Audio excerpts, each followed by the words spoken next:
अस्सलाम वालेकुम। Smart practicals में आज हमने फ़िज़िक्स के प्रैक्टिकल में सिंपल पेंडुलम के ज़रिए टाइम पीरियड पर इसकी लेंथ के इफ़ेक्ट को स्टडी करना है और फिर जी की वैल्यू मालूम करनी है। आयरन स्टैंड चाहिए। आयरन स्टैंड के अलावा वर्नियर कैलिपर चाहिए, स्टॉपवॉच चाहिए और फिर इसके अलावा मेटालिक बॉब चाहिए जिसके साथ हुक लगी हुई हो, थ्रेड चाहिए। सो ये हमारे पास आयरन स्टैंड है। इसके अलावा वर्नियर कैलिपर चाहिए, इसके अलावा स्टॉपवॉच के अलावा मेटालिक बॉब जिसके साथ हुक लगा हुआ है और हुक में हमने थ्रेड को जो है वो बांधना है।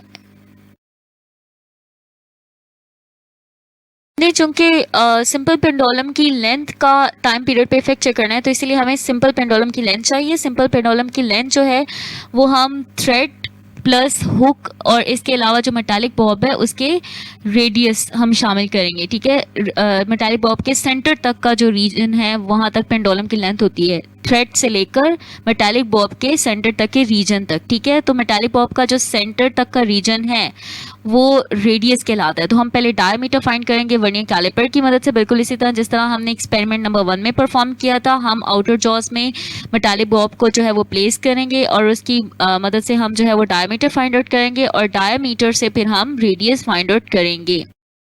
तो हमने वर्नियर कैलिपर की मदद से मेटालिक बॉब का डायमीटर फाइंड किया जो कि हमारे पास 1.7 सेंटीमीटर आया। उसको हम 2 पे डिवाइड करेंगे तो हमारे पास रेडियस आ जाएगा। ठीक है, जो कि 1.7 डिवाइडेड बाई 2, तो हमारे पास रेडियस कितना आ रहा है, रेडियस आ रहा है 0.85 सेंटीमीटर जिसको हम एल से रिप्रेजेंट करेंगे। सो ये मेरे पास मीटर रोड है, 1 मीटर तक की मीटर रोड है, इस पे 100 सेंटीमीटर तक की रीडिंग है और ये मेटालिक बॉब है विद हुक और हुक में हमने थ्रेड बांधा हुआ है। ठीक है, सो हमने पेंडुलम की लेंथ फाइंड करनी है। तो पेंडुलम की लेंथ फाइंड करने के लिए हमें मेटालिक बॉब का रेडियस चाहिए जो हमने फाइंड आउट कर लिया। इसके अलावा हुक और थ्रेड का जो डिस्टेंस है वो हमें चाहिए, उसकी लेंथ चाहिए। तो हमने ये मीटर रोड की मदद से हुक प्लस थ्रेड की लेंथ फाइंड की है जो कि हमारे पास 50 सेंटीमीटर आई है।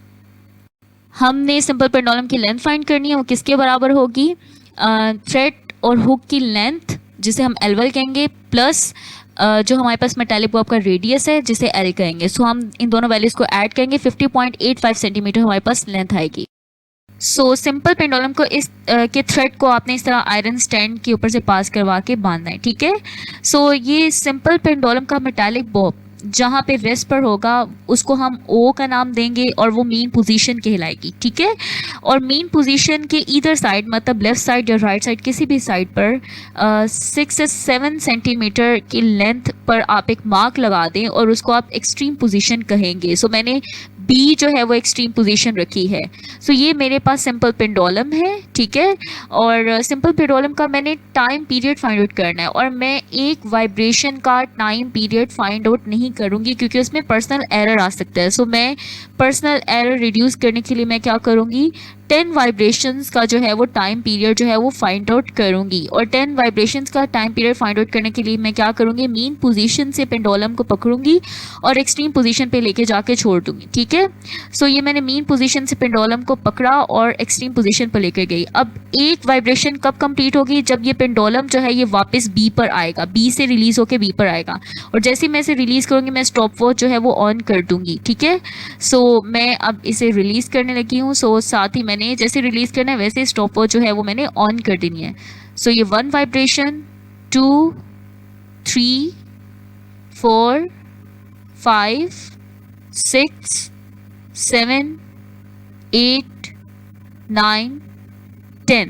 सो जैसी 10 वाइब्रेशन है मैंने स्टॉप वॉच ऑफ कर दी। सो ये मेरे पास टाइम पीरियड 10 वाइब्रेशन का जो आया है वो मेरे पास 10 वाइब्रेशन का टाइम कितना आया है, 14.25 सेकेंड।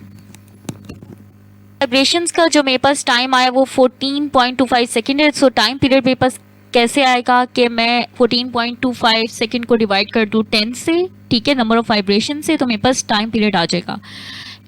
सो एक वाइब्रेशन के लिए जो टाइम चाहिए, ठीक है, सो वो 1.425 सेकेंड है। सो ये मेरे पास टाइम पीरियड है। कैलकुलेट करेंगे जी की वैल्यू। सो पहली ऑब्जर्वेशन जो हमने की थी, हमने लेंथ जो है वो थ्रेड प्लस हुक की जो फाइंड की थी वो 50 सेंटीमीटर थी। L1, ठीक है। और जो पेंडोलम की हमारे पास लेंथ आई थी वो 50.85 सेंटीमीटर थी। 10 वाइब्रेशन के लिए जो टाइम हमने देखा था 14.25 था, और टाइम पीरियड एक वाइब्रेशन के लिए जो टाइम हमने फाइंड आउट किया था वो हमारे पास कितना आया था 1.425 सेकेंड, ठीक है। इसका स्क्वायर लेंगे 2.03 वैल्यू आ गई। L को डिवाइड करेंगे टी स्क्वायर से तो हमारे पास जो है वो कितनी वैल्यू आ रही है, हमारे पास आएगी 25.04। तो हमने जी की वैल्यू फाइंड करनी है, तो 4 pi square L over T square, इस फॉर्मूले में वैल्यू सब्स्टिट्यूट करेंगे तो 987.90 हमारे पास जो है वो जी की वैल्यू आ रही है। सो मैंने एक वैल्यू फाइंड आउट की है, आपने कम से कम 3 वैल्यू फाइंड आउट करनी है, उसकी मीन वैल्यू लेनी है। सो मैं एक ही वैल्यू को जो है वो कंसीडर कर रही हूँ। सो मेरे पास जी की वैल्यू कितनी आई है 987.90 सेंटीमीटर पर सेकेंड स्क्वायर या 9.879 मीटर पर सेकेंड स्क्वायर।